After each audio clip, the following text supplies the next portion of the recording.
Assalamualaikum warahmatullahi wabarakatuh. Waalaikumsalam warahmatullahi wabarakatuh. Jadi kita kembali di podcast kita yang mana ini termasuk tugas kuliah ya?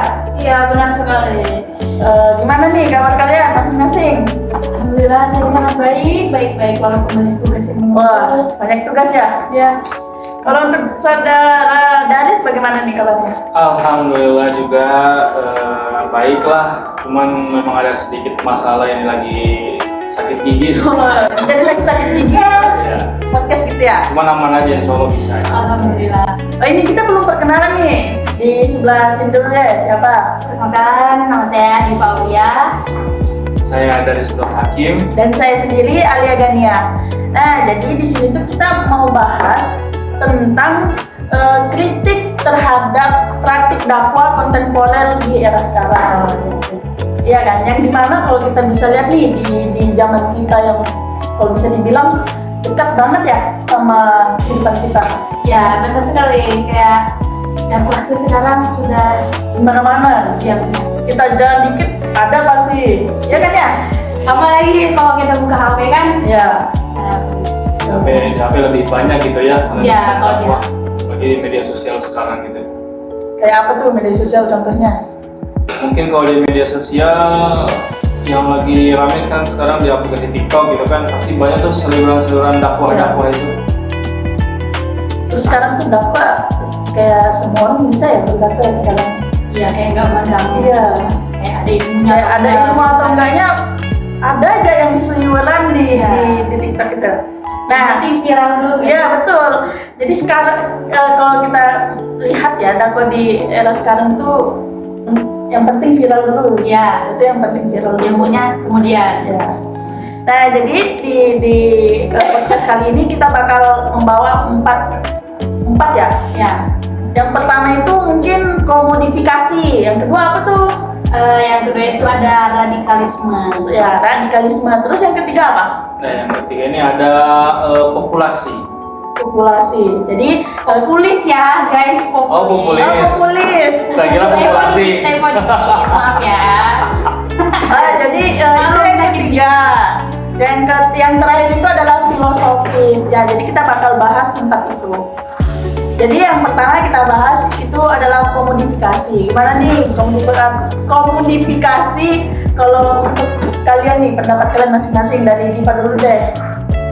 Sekarang tuh dakwah tuh kayak diselingin sama jualan produk ini kan. Jadi orang tuh malah tidak fokus ke dakwahnya, malah fokus ke produk yang ditawarkan gitu. Oh, jadi kayak kadang dakwahnya nomor 1, jualannya dakwahnya nomor 2, jualannya nomor 1 gitu. Ya. Kalau menurut Kak Daris nih gimana? Iya, kalau menurut saya sih kayak lebih dibuat seperti dramatis banget gitu loh, biar dia lebih viral daripada apa yang dia sampaikan, tapi dia lebih mengedepankan produk yang dijualnya itu gitu loh. Jadi kayak makin viral berarti makin laku nih. Nah gitu. Dan semakin viewsnya naik, nah semakin ramai itu dia biar. Ya pasti begitu. Kalau di era sekarang nih, kalau kita lihat banyak nggak? Kalau kalian lihat. Banyak banget, apalagi di media sosial itu kan. Dan kadang itu bukan, kalau bisa dibilang bukan ustadz atau yang betul-betul Iya, berpengalaman sama ilmunya ya. Anak muda, Ya. yang kita ini. Yang kadang kalau kita bilang dia dapat itu dari mana? Maksudnya apa tuh?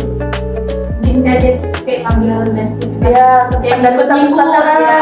tapi di tengah-tengah itu dia ngasih jualan gitu dan Promosikan lah gitu, bahasa promosikan. Jadi di dakwah sekarang itu banyak yaitu Dakwah berkedok jualan. itu dakwah dibungkus padahal di dalamnya itu dia jualan. Kalau menurut kalian nih itu gimana? Nggak apa atau nggak boleh? Dari depan dulu deh gimana? Saya itu sangat tidak paham sih ya, tidak paham. Karena dakwah itu kan dia tuh mengajak kepada kebaikan, kita kayak memberi arahan, baik itu memberi nasihat dengan cara lemah lembut, bukan berjualan itu beda lagi, beda namanya, bukan dakwah gitu. Kalau menurut Kak Daris gimana? Kalau menurut saya sih sebenarnya sepakat sih dengan saudari Dima tadi gitu kan. Kurang pantas lah ya ketika kita berdakwah ataupun menyampaikan suatu kebaikan, akan tetapi di situ kita lebih menonjolkan daripada apa namanya produk gitu ya, produk jualan gitu ya. Kalau menurut saya memang iya sepakat kurang pantas. Cuma di sisi lain bisa sih kita juga sambil mempromosikan daripada jualan, akan tetapi di luar daripada selesai menyampaikan daripada dakwah itu. Setelah menutup Iya. gitu ya.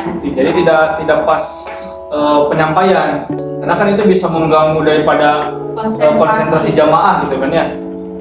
Oh berarti boleh, tapi jangan di tengah-tengah pas lagi berdakwah. Iya. Karena kan Bakal kayak mengganggu. kurang etis lah, akan mengganggu daripada konsentrasi jamaah. Dan sekarang di era sekarang itu banyak yang kayak gitu ya. Iya, banyak itu daerah. Kayak mungkin di Pama ini dikomodifikasi cukup atau masih ada tambahan dari kalian? Untuk saya sih cukup. Udah dari gimana? Cukup itu. Nanti kita masuk ke yang kedua, yaitu radikalisme. Gimana nih kalau dari Kadaris itu radikalisme itu apa sih? Kalau menurut saya ya, radikalisme itu dia seperti apa, cara dakwahnya ini kan dalam konteks dakwah ya. Mungkin dalam cara penyampaiannya, dalam cara mengajarnya itu sangat keras sih kalau menurut saya. Kayak maksa gitu ya? Iya. Tidak sesuai dengan Yang diajarkan Ya. seperti mungkin kita kan ada Rasulullah gitu kan, Ya. tidak sesuai dengan yang Rasulullah ajarkan. Jadi lebih memaksa, lebih kepaksaan, lebih keras gitu. Kalau tambahan dari kita gimana? biasanya pun dia juga berlebihan gitu menyampaikannya, sehingga orang tuh kayak merasa takut, terus kayak nggak mau balik lagi gitu juga, terus kayak merasa ini dakwah nih sebenarnya apa sih gitu, kok dia menyampaikannya kayak gitu. Jadi radikalisme ini kayak dakwah yang memaksa gitu ya. Ya, Jadi- memaksa untuk paham. Sudah keras untuk paham. Jadi orang-orang yang mendengar itu kayak ini kita diajak gimana sih? Sedangkan kan kalau kita lihat ya dari ajaran Nabi Muhammad itu kan dakwah itu kita harus lembut, ya kan? Dan tapi kalau kita lihat di era sekarang banyak ya yang kayak gitu. Bahkan banyak pendakwa yang kayak gitu tuh yang selama dakwahnya dia tuh pakai nada tinggi. Seharusnya kan menyampaikan dakwah tuh dengan lemah lembut, Iya. biar orang tergerak hatinya, bukan dengan nada tinggi atau dengan suara yang keras gitu.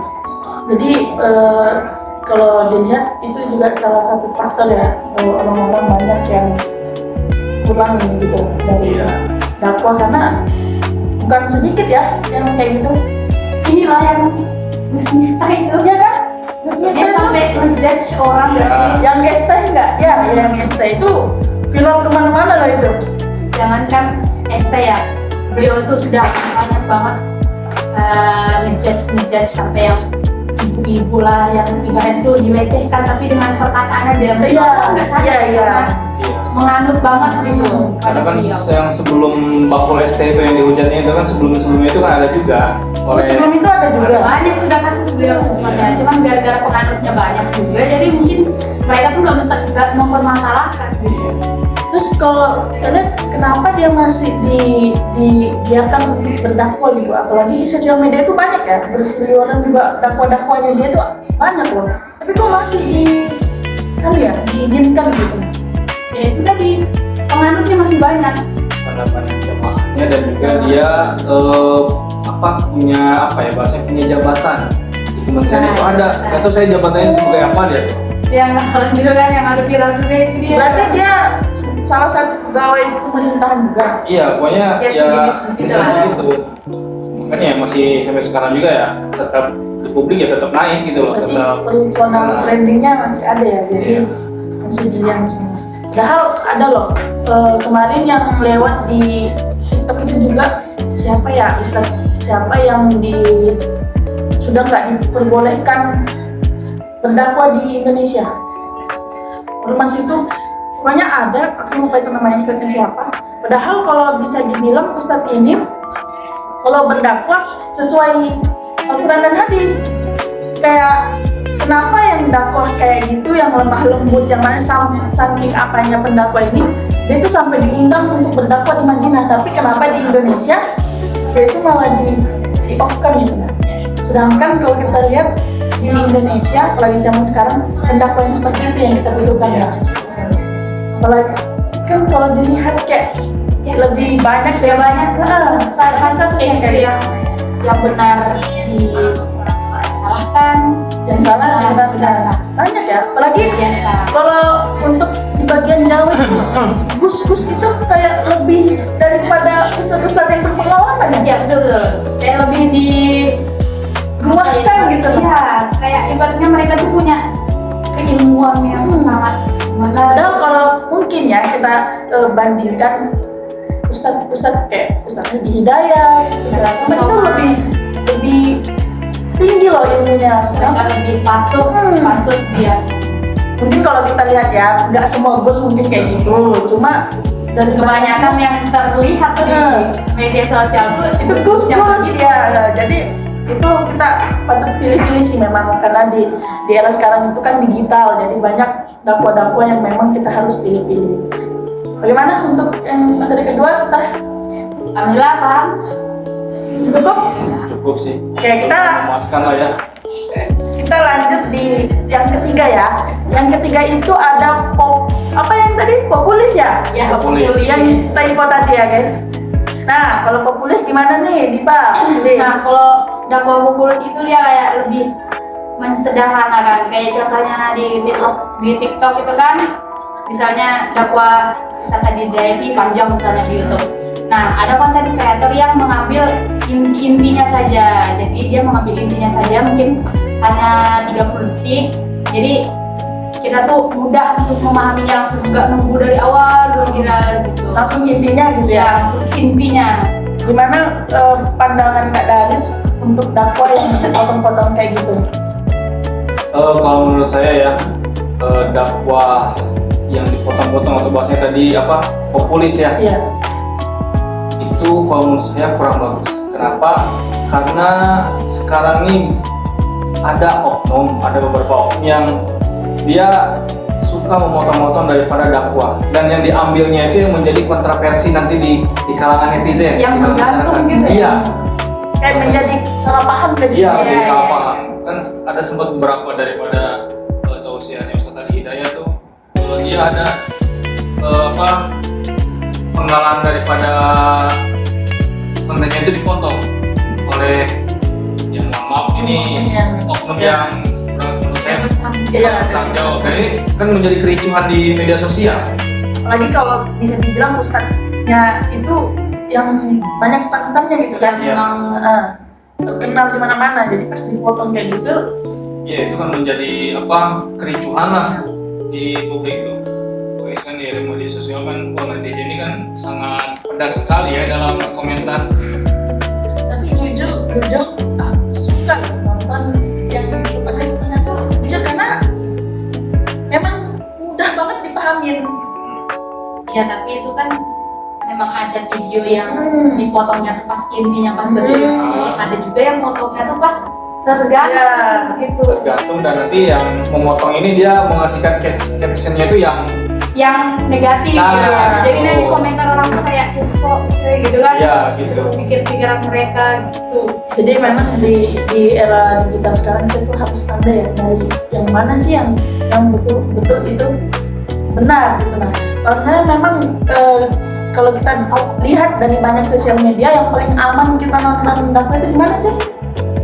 YouTube ya Menurut biasanya. saya di YouTube, karena kalau di TikTok itu kan kebanyakan ada juga sih yang full, cuma Iya. kebanyakan yang penggalan-penggalan, yang potongan-potongan. Tahu ikut live Ya itu kan Nah. biasa di mana-mana ya. biasanya ustadz itu Hmm. kayak Ustadz Hidayat, Abdul Somad, Syarifah, Lima Hari Ya, itu mereka tuh sering Di live. IG ya biasanya. Ya biasanya memang kita harus langsung cari ke ke titiknya, betul-betul tempatnya gitu kan. Jangan cari, apalagi di TikTok itu, di TikTok tuh yang paling banyak yang potong-potong gitu. Jadi anak-anak kecil yang belum paham ya tentang media sosial, nanti kalau sudah dengar ini mah katanya Saudari Hidayat kayak gini kok. Iya, betul. Ya kan Bahaya. bahaya kalau untuk zaman sekarang, apalagi anak-anak sekarang umur kecil-kecil sudah dipegang HP. Jadi kita memang harus pandai-pandai buat milih-milih dakwah di era digital sekarang. Jadi Ya, saya sih cukup ya. gimana? Kalau menurut saya ya ini bagi nanti teman-teman yang menonton ataupun ya bagi kita yang ada di sini ya sekarang ini dalam bermedia sosial itu, bahkan yang kita dalam melihat konten dakwah gitu kan, mendengarkan ceramah, ketika kita mendapatkan daripada ada potongan tausiah ataupun ceramah yang itu membuat kita menjadi bertanya-tanya gitu ya, Kurang yakin. nah itu kita jangan sampai meyakini daripada video itu. Iya. Tapi kita coba cari dulu nih, pasti ini ada video fullnya, nggak mungkin kan videonya cuma penggalan segini aja. Dan ini kan dilihat daripada komentar ini menjadi banyak kericuhan di komentar itu. Jadi memang harus bisa betul-betul memilih gitu kan, dan juga jangan sampai langsung percaya dalam potongan konten tersebut. Tapi kita cari dulu nih konten yang fullnya, karena kan pastinya nggak seperti ini gitu kan ya. Jadi intinya tuh sekarang kita harus pandai memilih yang mana sih dakwah yang betul-betul ya kan. Betul. Kalau bisa ya memang ustadz-ustadz yang terkenal lah, kalau bisa dibilang Hidayat Yang memang ilmunya itu memang sudah itu sesuai Al-Quran dan sunnah Hadis, ya. ya. Al-Quran dan hadis itu udah banyak, kalau bisa dibilang banyak media sosial beliau ya. Jadi kita lanjut ya, yang terakhir itu ada filosofis. Nah, filosofis ini kita melihat daripada banyaknya pendakwah yang mana yang itu kita bisa lihat dari awal tadi sampai akhir, kita bisa simpulkan bahwa banyak pendakwah yang mana dia itu lebih memerhatikan penampilannya daripada isi dakwanya. betul. Iya kan ya? Gimana nih dari pendapat kalian berdua? Dari ustadz-ustadz atau oknum-oknum yang Nggak seperti ini gitu kan ya. Jadi intinya tuh sekarang kita harus pandai memilih yang mana sih dakwah yang betul-betul ya kan. Betul. Kalau bisa ya memang ustadz-ustadz yang terkenal lah, kalau bisa dibilang Hidayat Yang memang ilmunya itu memang sudah itu sesuai Al-Quran dan sunnah Hadis, ya. ya. Al-Quran dan hadis itu udah banyak, kalau bisa dibilang banyak media sosial beliau ya. Jadi kita lanjut ya, yang terakhir itu ada filosofis. Nah, filosofis ini kita melihat daripada banyaknya pendakwah yang mana yang itu kita bisa lihat dari awal tadi sampai akhir, kita bisa simpulkan bahwa banyak pendakwah yang mana dia itu lebih memerhatikan penampilannya daripada isi dakwanya. betul. Iya kan ya? Gimana nih dari pendapat kalian berdua? Dari ustadz-ustadz atau oknum-oknum yang dia lebih memilih penampilannya sempurna daripada isi dakwanya. Ini dari saudari Dipa gimana? Dari saya dulu nggak apa. Gimana nih? Kalau dari kacamata saya gitu kan, dari yang saya lihat mungkin dalam media sosial, memang benar sih di era sekarang itu kan memang banyak daripada pendakwah itu dia lebih menonjolkan daripada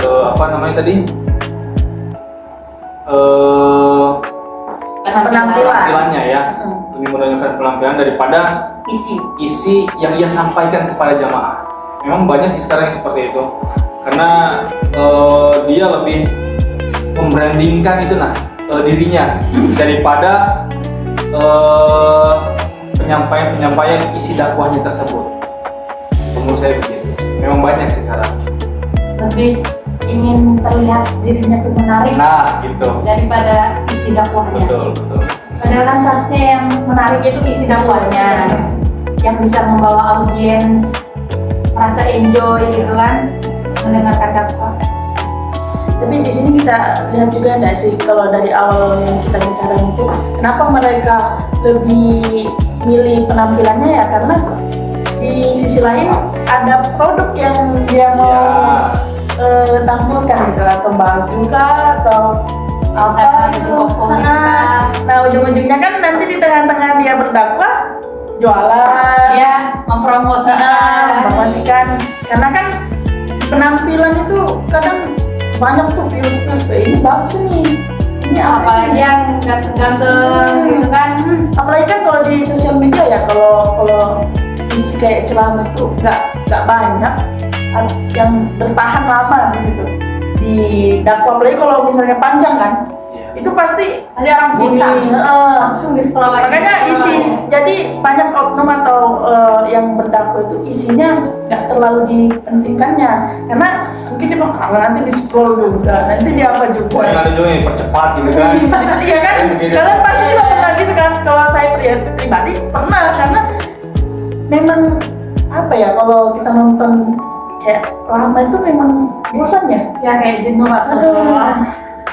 Tapi sebenarnya kalau misalnya isinya itu menarik, pasti kita bakal singgah. Iya. Iya nggak sih? Kayak Menarik ini isinya. Jadi kayak kita terhanyut. Tapi kalau memang nggak menarik, kayak sudah gitu kan.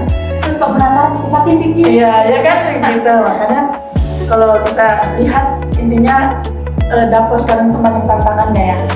Banyak banget. Karena kita lihat ya itu. Makanya kita harus banyak-banyak apa sih? Banyak Memilah-milih apa? Yang memilah dan memilih Iya. gitu kan. Cuma kalau menurut saya begini, penampilan juga Memang harus ya. memang harus sih buat untuk seorang pendakwah itu, akan tetapi penampilan ini jangan sampai merubah daripada tujuan dakwah. Iya. Itu Ya, kan niatnya. karena kan dalam berdakwah juga memang penampilan perlu sih, Iya, memang sangat perlu, Harus dan kita sopan. harus bisa menyesuaikan tempat gitu. Akan tetapi jangan sampai merubah daripada tujuan dakwah kita. Jadi bagusnya juga kalau mau berdakwah tampilan juga rapi, isinya juga mantap, gitu, daging gitu kan. Nah itu mungkin bisa. Tapi ini kadang juga ada yang isinya sudah nggak pedaging, tapi penampilannya juga ya kan ada ya, Ada yang kayak gitu. ada itu di TikTok, kita nggak usah sebut namanya. Kadang itu yang banyak ya kalau kita lihat. Tapi ada juga yang penampilannya biasa apa ya, cumpang camping kumuh, tapi pas dia sampai kayak Iya. jelek banget Ya, di hati gitu. enggak. Sampai Kayak mati gitu hati kan. banget kerasa gitu loh. Ada juga yang begitu. Jadi gimana? Kita ini sudah di titik akhir ya guys. Kita sudah bahas 4 materi yang dari judul kami itu. Yang pertama tadi apa? Komodifikasi. Yang kedua? Komodifikasi dakwah. Ya, yang kedua apa? Radikalisme. Dan yang ketiga itu ada populis tadi. Dan yang keempat, yang terakhir itu ada filosofis. Jadi intinya kita itu harus balik ke tujuan awal ya guys. Yang mana tujuan awal dakwah itu kayak mana, jangan maksa, harus lemah lembut. Intinya kita harus kembali ke tujuan awal yang mana kita yang diajarkan oleh Rasulullah. Iya. Gimana cara-cara Memperbaiki niat. Memperbaiki niat. dan kita juga harus jadi pendengar yang baik, yang cerdas. Kalau misalnya memang agak gimana gitu, kita coba cari kebenarannya gimana. Jangan sembarangan. Jangan asal langsung percaya. Jangan Tapi coba kita harus bisa cek dulu kebenarannya gitu. Tanya-tanya dulu atau langsung buka YouTube kek, Iya. cari ceramah lengkapnya. Tapi kita juga jangan langsung ngejat orang, langsung Ya. komentar yang jelek-jelek. Itu biasa banyak ya, di komentarnya banyak juga. Biasanya. Iya. Kita jangan juga langsung ini kenapa ini, kayak janganlah kita Jangan harus gampang terprovokasi gitu Iya. kan. Betul. Jangan sampai gampang terbawa. Kalau orang banyak komen-komen negatif, kita cari dulu kebenarannya. ya, kita sebagai pendengar yang baik itu kita cari dulu kebenarannya ini benar atau enggaknya. Dan juga ini bekal buat kita juga sih, karena kan kita di sini prodi manajemen dakwah ya. Ini empat hal yang tadi itu itu sangat bermanfaat Iya. bermanfaat buat kita gitu kan, yang buat nanti pastinya kan kita nanti bakal terjun ke masyarakat gitu ya. Yang mana keempat itu memang sangat dekat ya di Iya, kita. betul. Apalagi di zaman sekarang itu memang keempat ini sangat dekat di kita, jadi kita memang harus bercinta. Punya wawasan ilmu lah yang nantinya buat bekal kita terjun ke masyarakat gitu ya. Ya, sampai kita mengikuti daripada konten-konten dakwah yang ada di media sosial, yang itu menjadikan kericuhan lah di kalangan netizen gitu kan, ataupun di publik. Karena kan banyak contoh sekarang kan ya pendakwah-pendakwah yang tadi kita sebutkan, mungkin ada yang cara penyampaiannya keras, cara memaksa, dan juga ada yang mungkin lebih menonjolkan daripada produk jualan gitu kan ya. Kalau gini, kalau misalnya nih aku tanya Kak Daris, dari keempat ini ada nggak sih orang terdekat Kak Daris atau apalagi di asrama, ada nggak yang biasanya dia terkurung di empat ini, atau dia kayak di TikTok itu kayak, wah ini kenapa dakwanya begini, tapi dia nggak melihat kebenarannya itu gimana, ada nggak kira-kira apalagi di asrama? Kalau selama ini saya di asrama sih, yang saya pantau gitu kan dari anak-anak asrama putra gitu ya. Untuk selama ini sih nggak ada ya. Kalau menurut saya, cuman pas waktu saat saya semester 1, semester 2 kan saya di asrama juga. Nah itu ada salah satu teman saya yang memang sangat fanatik.